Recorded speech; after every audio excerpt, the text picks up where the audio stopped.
अस्सलाम वालेकुम रहमतुल्लाह। हाँ बच्चों, आज हम इस नए चैप्टर को शुरू करने जा रहे हैं। इस चैप्टर को कई रेफरेंस बुक्स में या टेक्स्ट बुक्स में भी डिफरेंट नामों से वहाँ पर इसको कोट किया गया है। कहीं पर इस चैप्टर को रोटेशनल मोशन कहा गया है, कहीं पर रिजिड बॉडी रोटेशन के नाम से इस चैप्टर को लिखा गया है, या कुछ किताबों में रोटेशनल डायनेमिक्स के नाम से इसको छापा गया है। अब चैप्टर तो वो एक ही है और इसमें हम ज़्यादा से ज़्यादा रोटेशनल मोशन के जो केसेस हैं वो पढ़ते हैं, रोटेशनल मोशन को स्टडी करते हैं।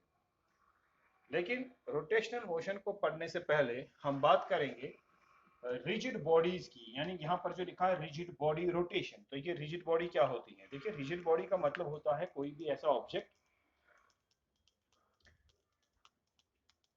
जिसको आप इजीली डिफॉर्म नहीं कर सकते हैं, जिसकी शेप साइज वगैरह आप चेंज नहीं कर सकते हैं।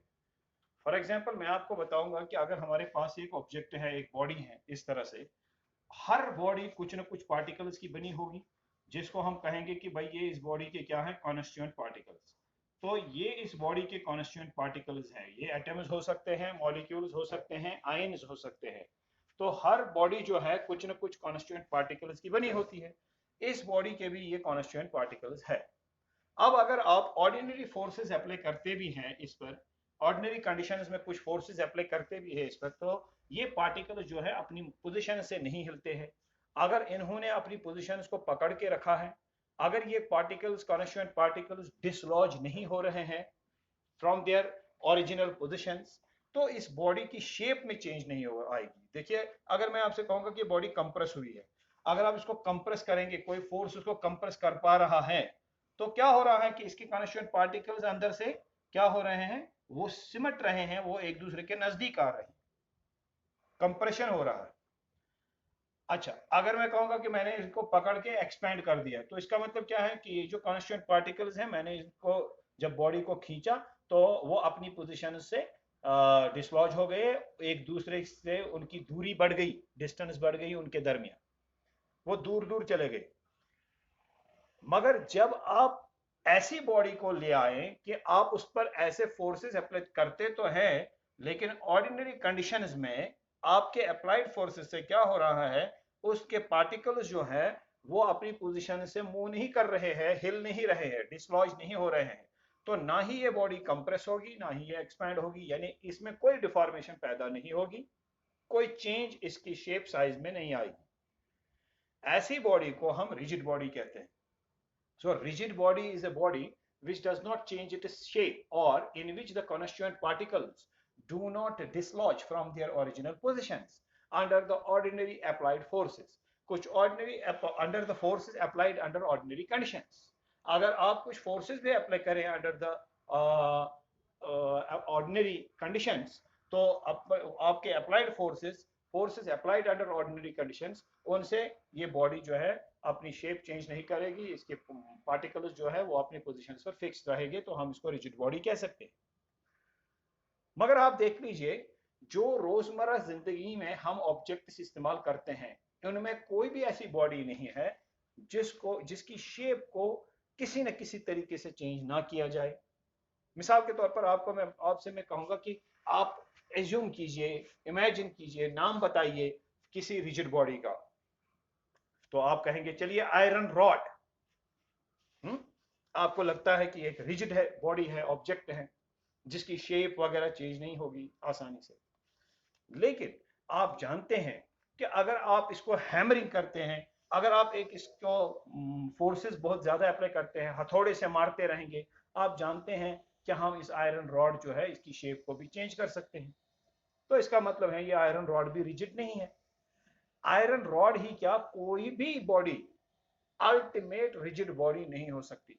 यानी जो आइडियली रिजिड हो, आइडियली रिजिड का मतलब क्या होता है भाई? आइडियली रिजिड का मतलब होता है कि किसी भी सूरत में उसकी शेप चेंज ना हो। तो क्या ऐसी कोई बॉडी है? नहीं है। फिर हम रिजिड बॉडी किसको कहेंगे? जब कोई बॉडी ही ऐसी नहीं है जो अल्टीमेटली एक ही शेप में रहे। और जिसका कोई फॉर्म ही चेंज ना हो, शेप चेंज ना हो, या किसी फोर्स से कोई फर्क ना पड़े, जब ऐसी कोई बॉडी नहीं है तो हम किसको फिर रिजिड बॉडी कहेंगे? देखिए, ये डिपेंड करेगा उस इवेंट पर, उस एक्सपेरिमेंट पर, जो एक्सपेरिमेंट आप कर रहे होते हैं। एक एक्सपेरिमेंट में एक बॉडी इस तरह से बिहेव करेगी जिस तरह से एक रिजिड बॉडी होती है, मगर किसी दूसरे इवेंट में, दूसरे एक्सपेरिमेंट में वो बिहेव नहीं करेगी लाइक ए रिजिड बॉडी। मैं आपको एक मिसाल दे देता हूं। इसी आयरन रॉड को ले लीजिए। अगर हम इस आयरन रॉड से कोई ऐसा काम करें, फॉर एग्जाम्पल मान लीजिए हमारे पास एक बॉल है, हॉकी बॉल जो होता है, उसको हम इस आयरन रॉड से मारते रहेंगे, इस आयरन स्टिक से मारते रहेंगे उस बॉल को। मैंने एक बार मारा, 2 बार, 10 बार, तो क्या इस आयरन रॉड का कुछ होगा? नहीं। अब बॉल का हो सकता है वो डैमेज हो जाए, बॉल का हो सकता है उसमें डिफॉर्मेशन आ जाए, लेकिन इस आयरन रॉड में, इस इवेंट में, इस एक्सपेरिमेंट में आप कम से कम तो ये मान सकते हैं कि इस आयरन रॉड की शेप इस तरीके से चेंज नहीं होगी, इस आयरन रॉड पर इन फोर्सेस का कोई फर्क नहीं पड़ेगा। तो इस इवेंट में, इस एक्सपेरिमेंट में, इस आयरन रॉड ने बिहेव किया लाइक ए रिजिड बॉडी। इसी तरह से कोई मेटल प्लेट हो सकता है जो बिहेव करेगा like a rigid body in one experiment, मगर इसी आयरन रॉड को या इसी मेटल प्लेट को दूसरे एक्सपेरिमेंट के लिए रखा जाए। फॉर एग्जाम्पल, हम एक बड़ा सा हैमर लाएं और उस हैमर से इस आयरन रॉड को मारते जाएं।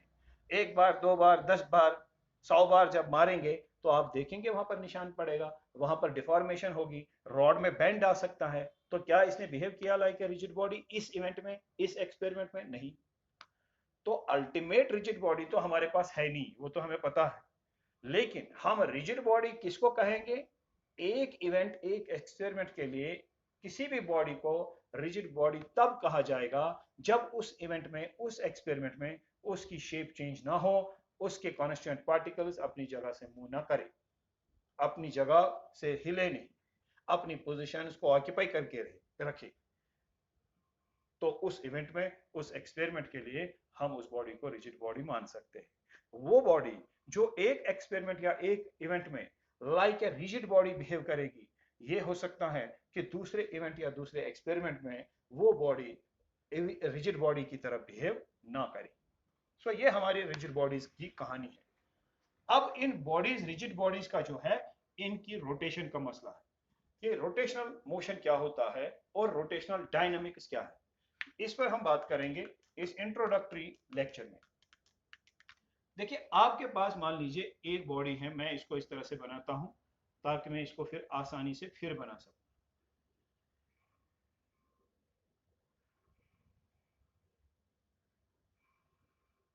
ये ऑफ एनी शेप। अब इस बॉडी के ऐसी शेप है, तो यहां पर ये लाइन है, a line joining the positions of the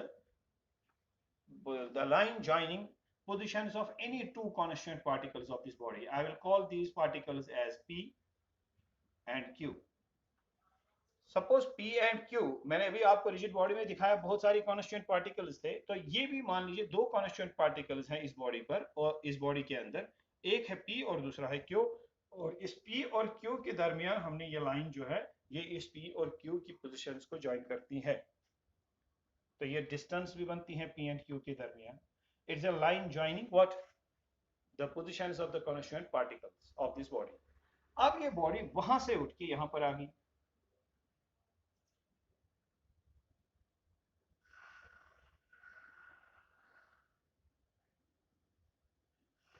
ठीक है, ये मान लीजिए यही बॉडी है। तो जब ये बॉडी यहां से चलकर यहां पर आ गई है, तो ये पॉइंट P तो अब यहां पर पहुंच गया, और ये पॉइंट Q जो है यहां पर पहुंच गया।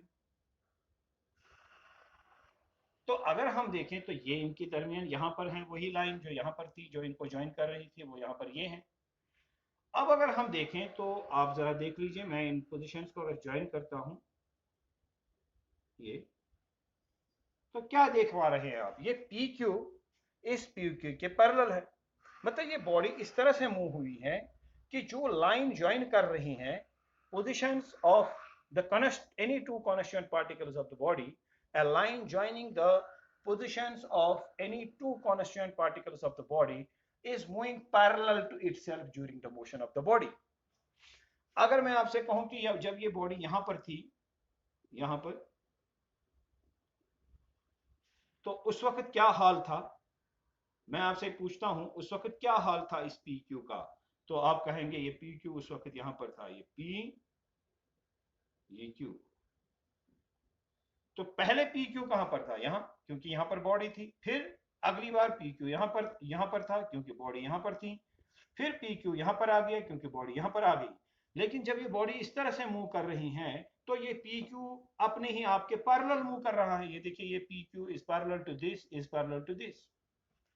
जब किसी बॉडी की मोशन इस तरह से हो जाए एक स्ट्रेट पाथ पर, एक स्ट्रेट लाइन पर, तो फिर आप क्या कहेंगे, आप कहेंगे कि भाई ये जो इसमें ये जो इसमें लाइन ज्वाइन कर रही है, क्या कर रही है, लाइन ज्वाइन कर रही है। किसको लाइन ज्वाइन कर रही है, line joining the positions of any two constant particles, that line is moving parallel to itself। वो लाइन अपने ही आपके पैरेलल मूव है। पी क्यू मूव कर रहा है पैरेलल टू itself, ये अपने आप के पैरेलल मूव कर रहा है during the motion of the body, motion of the body के दौरान। जब बॉडी की मोशन हो रही है तो ये पी क्यू अपने आप के पैरेलल मूव कर रही है, ये लाइन। और ये पी क्यू है क्या, it is the line joining the positions of any two constituent particles of this body. When this is the condition that the line joining any two constituent particles of a body is moving parallel to itself during the motion of the body, then we say that the motion is translatory motion। तब हम इसको कहेंगे translatory motion. अब चूंकि ये motion इस body की एक स्ट्रेट लाइन पर होती है तो हम इसको रेक्टिलिनियर ट्रांसलेशनल मोशन बोल सकते हैं। चलिए मैं टाइप्स पर फिर बाद में आ जाता हूं। फिलहाल मैं इसको क्या नाम दूंगा, ट्रांसलेटरी मोशन। तो मैं ट्रांसलेशनल मोशन ज्यादातर हम बोलते हैं, ट्रांसलेशनल मोशन। तो what is translational motion, translational motion ये दरअसल हमारी जो बुक्स आती हैं, रेफरेंसेस जब आती हैं हमारे पास, तो उसमें कुछ फॉरेन ऑथर्स भी लिखते हैं, इंडियन ऑथर्स भी लिखते हैं, और फिर कुछ ट्रांसलेटर्स भी फॉरेन ऑथर्स को ट्रांसलेट करते हैं। तो लिहाजा जो कुछ नाम जो है वो कुछ किताबों में एक तरीके से और दूसरे तरीके, कुछ किताबों में दूसरे तरीके से लिखे जाते हैं, लेकिन ज्यादातर हम इसको ट्रांसलेशनल कहते हैं, ट्रांसलेटरी से। ट्रांसलेटरी दूसरी तरीके से हम ट्रांसलेटरी टर्म को यूज करते हैं। फिलहाल मैं ये कहूंगा it is translational motion. So what is translational motion? Translational motion is the motion in, पहले तो हम ये कहेंगे कि मोशन, ये तो मोशन है ही, लेकिन कौन सा मोशन है, in which a line joining the in which the line joining any two constituent particles of a body moves parallel to itself during the motion of the body। ये तो एक डेफिनेशन हो जाती है ट्रांसलेशनल मोशन की। दूसरी ये भी हो सकती है कि जब भी कोई बॉडी मूव करे और एक पाथ को डिस्क्राइब करें और कुछ लेंथ ऑफ द पाथ बने उसकी ओरिजिनल पोजीशन से, तो हम कहेंगे कि जो डिस्टेंस उसने ट्रैवल की अलोंग सम पाथ, स्ट्रेट और कर्व्ड पाथ, तो अगर वो बॉडी मूव करते करते एक डिस्टेंस ट्रैवल करती है अलोंग ए स्ट्रेट और ए कर्व्ड पाथ, तो हम उसको कहेंगे कि भाई इसकी कोई ट्रांसलेटरी मोशन है। मतलब ऐसा नहीं कि एक पंखा, सीलिंग फैन है और वो अपनी ही जगह घूम रहा है। अब ये एक जगह से दूसरी जगह तो नहीं जा रहा है, इसने कोई डिस्टेंस तो ट्रैवल नहीं की है कहीं जाके।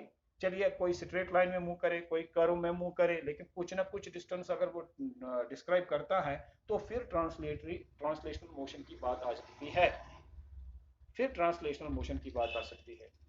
लेकिन जब एक बॉडी इस तरह से मूव ही ना करे कि वो एक जगह से दूसरी जगह जाए, तो फिर हम उसको ट्रांसलेशनल मोशन जो है उसके नाम से नहीं पुकार सकते। अगर वो एक ही जगह मूव कर रही हैं और बहुत सारे तरीकों से वो, अगर वो एक जगह मूव कर रही हैं, एक जगह इस तरीके से जैसे एक फैन चल रहा हो, तो आप उसको रोटेशनल मोशन कह सकते हैं, उस पर हम बाद में आएंगे, लेकिन फिलहाल ये ट्रांसलेशनल मोशन है। तो ट्रांसलेशनल मोशन को कैसे देखेंगे आप, या तो आप ये कहेंगे कि एक बॉडी जो है वो मूव करके कोई डिस्टेंस ट्रैवल करे, या तो फिर आप ये कहेंगे कि अगर इस मोशन को दूसरे तरीके से डिफाइन करना है तो हम ये कहेंगे कि ये वो मोशन है जिसमें the line joining the positions the line joining the positions of the any two constituent particles moves parallel to itself during the motion of the body. ये ट्रांसलेशनल मोशन की डेफिनेशन हो सकती है। मगर इस ट्रांसलेशनल मोशन की अब कई टाइप्स हो सकते हैं। लाइक मैं आपको बताऊंगा, अगर ये होगा कि ये बॉडी जो है, मैं थोड़ा सा छोटी सी बॉडी ही बनाऊंगा यहाँ पर, जगह कम है। तो ये हमारी बॉडी है। मान लीजिए ये इस पोजीशन तक आ गई, जैसे ऊपर आ गई थी, यहां तक ये आ गई, लेकिन गई कहां से? ये सीधे रास्ते नहीं गई हैं, ये यहां से गई है। यहां तक आ गई है ये बॉडी, यहां से यहां आ गई, फिर यहां से यहां गई। तो क्या ये स्ट्रेट पाथ है? स्ट्रेट पाथ तो नहीं है। आप जरा देख लेते हैं क्या हो गया इसमें, कि ये पी एंड क्यू है, ये line joining P and Q है, और ये line joining P and Q है, ये अभी भी पैरेलल है। अब आप दूसरी पोजीशन पर बनाइए यहां पर, तो ये जो हमने यहां पर डेफिनेशन बताई कि पी क्यू जो है, यानी line joining the positions of any two constituent particles moves parallel to itself along the motion, तो वो तो यहां पर भी वो डेफिनेशन सही साबित हो रही है। ये जो पी क्यू है, this P Q is parallel, P Q is parallel to P Q and parallel to this P Q. तो इसका मतलब ये हुआ कि बॉडी अभी भी ट्रांसलेशनल मोशन में ही मानी जाएगी। It will be considered in translational motion again. मगर सिर्फ ये हम मानेंगे क्या, कि भाई क्योंकि ये अभी भी पैरेलल है, ये पी क्यू अभी भी पैरेलल है इसके, और ये भी पैरेलल है इसके, तो ये हमने जब कहा कि जब ये डिस्टेंस, ये line joining the any two constituent particles of the body, when this line moves parallel to itself, the body is said to be in translational motion। तो यहाँ भी हम कहेंगे कि ये बॉडी ट्रांसलेशनल मोशन में है, लेकिन ये स्ट्रेट पाथ नहीं ट्रैवल कर गई हैं, ये यहाँ से इस तरह से गई हैं, तो ये कर्व्ड पाथ है। लिहाजा हम इसको, यहाँ पर स्ट्रेट पाथ है बॉडी का, तो ट्रांसलेशनल मोशन की डेफिनेशन इसमें भी फिट हो रही है, इसमें भी फिट हो रही है। But path here is what? Straight, and यहाँ पर पाथ है कर्व। तो यहाँ पर हम इसका नाम देंगे, इस टाइप का नाम हम देंगे रेक्टिलिनियर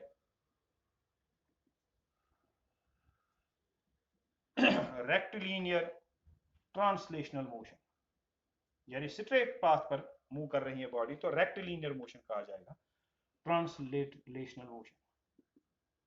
ट्रांसलेशनल मोशन तो है लेकिन स्ट्रेट पाथ पर है, इसलिए स्ट्रेट पाथ वाली मोशन को क्या कहेंगे? Rectilinear motion. ये भी ट्रांसलेशनल मोशन है लेकिन स्ट्रेट पाथ पर नहीं है, तो इसको हम कहेंगे कर्विलिनियर ट्रांसलेशनल मोशन।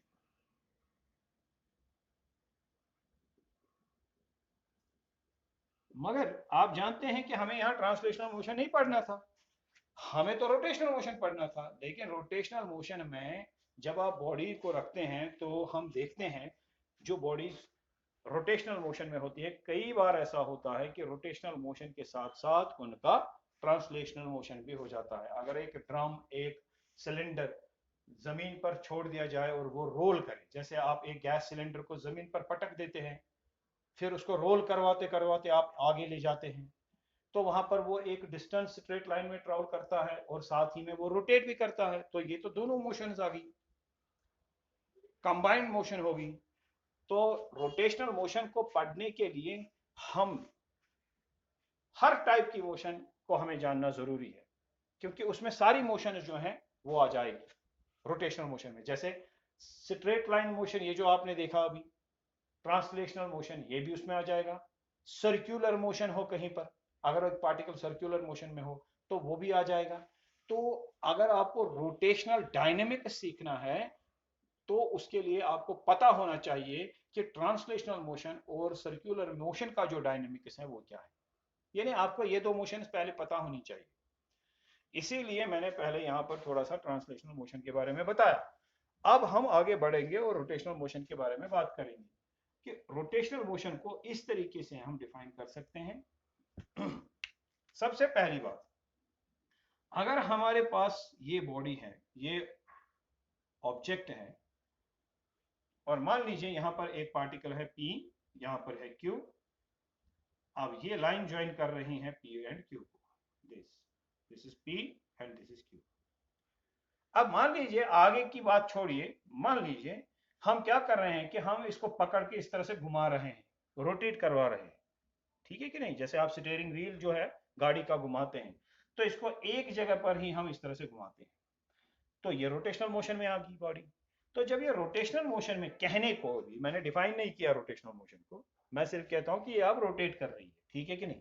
अब जब ये रोटेट कर रही हैं तो ये पी क्यू कहाँ आएगा, ये पी क्यू मान लीजिए यहां पर आ गया, ये पी इधर आ गया। अब मान लीजिए मैंने इस क्यू पर ही एक एक्सिस डाल दी, हाँ, उस एक्सिस पर मैंने इसको घुमाया, इस बॉडी को इस तरह से घुमाया ऑन एक्सिस, ये एक्सिस मैंने फिक्स की, फिर मैंने इसको घुमाया, तो ये पी आ गया इस पोजीशन पर, क्यू उधर ही रहा क्योंकि क्यू में से ही एक्सिस पास हो रही है, तो यहाँ पर एक एंगल बन रहा है थीटा। तो आप देख रहे हैं ये पी क्यू और ये जो यहाँ पर है ये पी क्यू की नई पोजीशन, तो ये पैरेलल नहीं है बल्कि उनके दरमियान एक एंगल डिस्क्राइब हो रहा है। तो जब ये पैरेलल नहीं रहता है तो भले कि एक एंगल डिस्क्राइब हो जाता है उनके दरमियान, एक एंगल सबटेंड हो जाता है पुरानी और नई पोजीशंस के दरमियान, तो आप कह सकते हैं कि भाई ये बॉडी रोटेशनल मोशन में है। लेकिन क्या यही हमें डेफिनेशन बोलनी चाहिए रोटेशनल मोशन की? नहीं, फिर अलग से देखिए, मुझे बताइए मैं इस तरह से लूंगा, अगर ये हमारी एक बॉडी है, मैं इस बॉडी को फिर से सिंप्लीफाई करता हूं, जो आपका हैंड फैन होता है, हैंड फैन जिसको आप पकड़ के, हाथ में पकड़ के अपने आप को हवा देते हैं, ठीक है ना, कश्मीरी में वावुज कहते हैं, उर्दू में मुझे इस तरह से अभी याद नहीं आ रहा है टर्म इसकी, ठीक है ना, हाथ का पंखा बोलते हैं, पंखा, ठीक है ना, जो हाथ से हम चलाते हैं पंखा, यानी जो हैंड फैन जिसको हम कहेंगे, तो यही कश्मीरी वाली वावज जो हमारे पास है, इसको हम इस एक्सिस पर घुमा रहे हैं, दिस इज एक्स वाई, यानी जिस डंडी को आप पकड़ के घुमाते हैं इस पूरे को, वही आपकी ये एक्सिस है एक्स वाई। अब यहां पर मान लीजिए ये आपका पार्टिकल है जिसकी मास है m1, और ये दूसरा पार्टिकल है, मासेस छोड़कर हम आगे बात कर सकते हैं मासेस की, तो ये एक पार्टिकल है A, ये दूसरा पार्टिकल है B, ये तीसरा पार्टिकल है C, ये सारे कॉन्स्टिट्यूएंट पार्टिकल्स हैं। जब आपने इसको घुमाया तो इसमें रोटेशन आ गया, तो जब इसमें रोटेशन आ गया तो आप मुझे बताइए, इन दो एंड्स को फिक्स करिए और इसको घुमाइए, जब ये पूरा एक चक्कर मारेगी ये बॉडी, तो इस ए का क्या हो गया, ये जो कॉन्स्टिट्यूएंट पार्टिकल है इसका क्या हो गया, इसने क्या किया है, क्या ये यहां से वहां गया है? नहीं गया। फिर इसने क्या किया है, मैं इस हाथ पर आपको दिखाता हूं, मान लीजिए मैं यहां पर एक डॉट डाल देता हूं, ये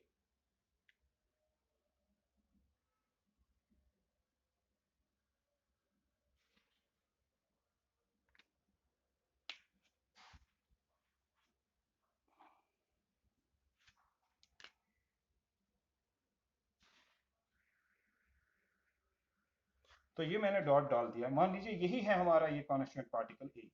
तो जब ये ये सारी बॉडी, जब मैंने अपने हाथ को रखा इसकी जगह, जब ये सारी बॉडी इस तरह से घूमेगी, इस तरह से घूमेगी, तो इस डॉट का क्या हो गया, इसने एक चक्कर मारा, और वो चक्कर, मान लीजिए ये जो एक्सिस है, इस एक्सिस के इर्द गिर्द ये पॉइंट ए जो है, ये पॉइंट ए इस तरह से, ये इस तरह से जब ये बॉडी सारी की सारी इसके इर्द गिर्द घूमेगी, ये पॉइंट ए भी इसके इर्द गिर्द घूमेगा,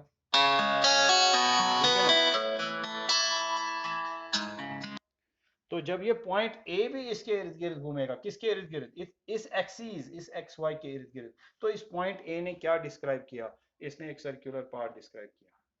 फिर पॉइंट बी ने क्या डिस्क्राइब किया, इसने भी सर्कुलर पाथ डिस्क्राइब किया। इस पॉइंट सी ने क्या डिस्क्राइब किया, इसने भी एक सर्कुलर पाथ डिस्क्राइब किया। तो मतलब ये हुआ कि ये जो सारे के सारे पॉइंट्स हैं, ये सारे पॉइंट्स जो हैं ये सर्कुलर पाथ्स डिस्क्राइब कर रहे हैं। All these paths are describing what? Circular paths. But what are these points? ये points क्या हैं? ये points नहीं है, constant particles हैं। तो जब आप इस बॉडी को घुमा रहे हैं, जब ये रोटेट कर रही हैं, किस पर रोटेट कर रहे हैं, इस एक्सिस पर, इसको हम एक्सिस ऑफ रोटेशन कहेंगे। मैंने हैंड फैन की एग्जांपल दी, आप इस हैंड फैन को इस एक्सिस को पकड़कर घुमा रहे हैं तो इसके सारे के सारे constituent particle circular paths describe कर रहे हैं। So whenever a body is in rotational motion about an axis, जब कोई बॉडी रोटेशनल मोशन में होती है तो क्या होता है, अबाउट एन एक्सिस, किसी एक्सिस पर जब इसकी रोटेशनल मोशन हो जाती है, all it is constituent particles, जो सारे इसके कॉन्स्टिट्यूएंट पार्टिकल्स होते हैं, दे डिस्क्राइब सर्कुलर पाथ्स। वो क्या डिस्क्राइब करते हैं, वो सर्कुलर पाथ्स डिस्क्राइब करते हैं।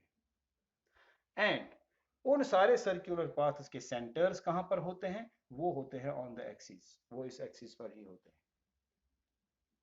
तो रोटेशनल मोशन में जब बॉडीज होती हैं तो सबसे पहली बात जो हमने यहां पर देख ली, तो हम ये कहेंगे whenever a body is in rotational motion the constituent particles, तो हम यहां पर लिखेंगे भी the constituent particles of the body describe circular paths. Number 2 point, circular paths इसने डिस्क्राइब कर लिए सारे कॉन्स्टिट्यूएंट पार्टिकल्स ने जब बॉडी रोटेशनल मोशन में थी। Number 2 point, the centres of these circular paths lie on the axis। भाई इस ए ने जो सर्कुलर पाथ डिस्क्राइब किया, बताइए एक्सिस पर है उसका सेंटर। इस बी ने जो सर्कुलर पाथ डिस्क्राइब किया, इसी एक्सिस पर उसका भी सेंटर है। सी ने जो सर्कुलर पाथ डिस्क्राइब किया, इसी एक्सिस पर उसका सेंटर है। Number 3, the circular paths have different radii।